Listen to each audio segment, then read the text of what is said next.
गेल्या अनेक दिवसापासून रील्सवर एक कमेंट कॉमन येते आहे. हे सगळं आम्हाला कळतं पण वळत नाही. So let's talk about it. सगळं माहिती आहे, काय करायचं ते कळतं, पण ज्या वेळेला करायची वेळ येते त्यावेळेला होत नाही. व्हिडिओज बघतो, मोटिवेशनल टॉक्स बघतो, मोटिवेट होतो, पण ॲक्च्युली ज्या वेळेला एक्झिक्युशन करायचं असतं त्यावेळेला होत नाही. मग काय, आळशी आहात म्हणून? नाही. This is normal protective mechanism of brain which is known as limbic friction. म्हणजे काय, आपल्याकडे 2 प्रकारचे ब्रेन आहेत. पहिला ब्रेन आहे जो असतो लॉजिकल ब्रेन, ज्याला चॅलेंजेस आवडतात, ज्याला गोल्स आवडतात, ज्याला नवीन नवीन गोष्टी ट्राय करायच्या असतात. आणि दुसरा ब्रेन आहे तो आहे इमोशनल ब्रेन, जो या चेंजेसला रेजिस्ट करतो, कारण तो बदलाला ॲज अ थ्रेट किंवा धोका म्हणून बघत असतो. त्याला कम्फर्ट आवडतं, त्याला आराम आवडतो, तो आपली एनर्जी कन्झर्व करण्याच्या प्रयत्नात असतो. त्यामुळे मग लॉजिकल ब्रेन म्हणतो रन कर, एक्सरसाइज कर, आणि लिम्बिक ब्रेन म्हणतो कशाला, आराम कर.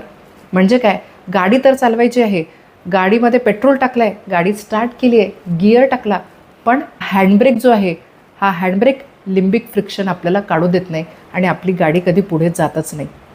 आजच्या रीलमध्ये मी तुम्हाला सांगणार आहे 5 सिम्पल टेक्निक्स ज्याने आपण हा हँडब्रेक रिलीज करू शकतो.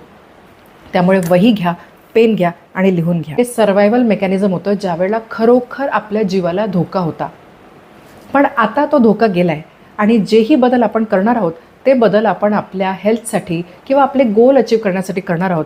हे आपल्या लिम्बिक सिस्टीमला, लिम्बिक ब्रेनला कन्व्हिन्स करणं महत्त्वाचं आहे, ज्यासाठी सेल्फ टॉक आणि सेल्फ अश्युरन्स आपल्याला मदत करेल. म्हणजे काय, वही पेन घ्या आणि त्यावर लिहून काढा, हा जो बदल मी करणार आहे तो माझ्यासाठी फायदेशीर बदल आहे. सुरुवातीला मला अनकम्फर्टेबल वाटेल, पण यात कुठलाही धोका नाही. आणि रिपीटेडली ज्या वेळेला हे आपण आपल्या ब्रेनला सांगत जाऊ त्यावेळेला लिम्बिक फ्रिक्शन हळूहळू आपोआप कमी होत जाईल.